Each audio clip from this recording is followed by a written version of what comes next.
ఈరోజు మీకు ఒక చిన్న కథ చెప్తాను, వినండి. వందనగిరి రాజ్యాన్ని ప్రవీణుడు అనే రాజు పరిపాలిస్తూ ఉండేవాడు. రాజు మంచివాడే, కానీ కోపం ఎక్కువ. కోపం వస్తే ముందు వెనకలో ఆలోచించేవాడు కాదు. దానికి తోడు అతను రాజు కావటంతో కోపంతో అతను చేసే ఆజ్ఞలు, విధించే శిక్షలు వెంటనే అమలైపోయేవి. ఒకనాడు మహారాజు భోజనం చేయటానికి కూర్చున్నాడు. రాజుకు ఎంతో నమ్మకస్తుడు, మంచివాడు, పాకశాస్త్రంలో ఆరితేరినవాడైన ధర్మయ్య అతని వద్ద వంటవాణిగా ఉండేవాడు. ఆ రోజు ధర్మయ్య వంట మొత్తం చేసి పెట్టి కుమారునికి అనారోగ్యంగా ఉండటంతో వైద్యుని వద్దకు తీసుకువెళ్తూ మహారాజుకు వడ్డించే బాధ్యతను మరో వ్యక్తికి అప్పగించాడు. ఆ వ్యక్తి వడ్డించాడు.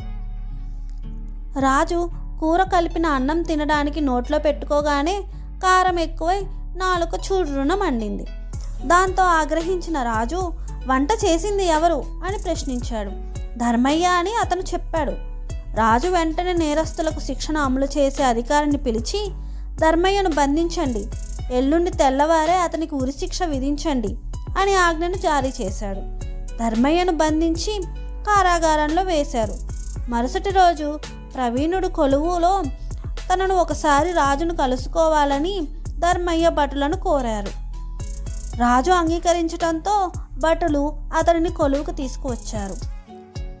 చనిపోయే వ్యక్తి ఆఖరి కోరిక తీరుస్తారు కదా, నాకు ఒక విల్లు, బాణం కావాలి అని ధర్మయ్య అడిగాడు. భటులు అవి తెచ్చి ఇవ్వగానే ధర్మయ్య, ఇప్పుడు నేను ఈ బాణాన్ని రాజు మీదకి వదలాలి అనుకుంటున్నాను అని అన్నాడు.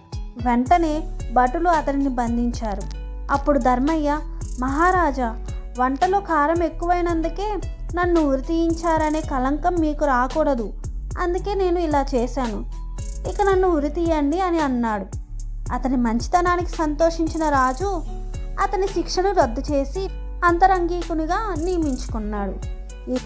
ఈ కథలో నీతి ఏంటంటే తొందరపడి ఏ పని చేయకూడదు. ఈ కథ కనుక మీకు నచ్చినట్టయితే please like and subscribe my channel. Thank you.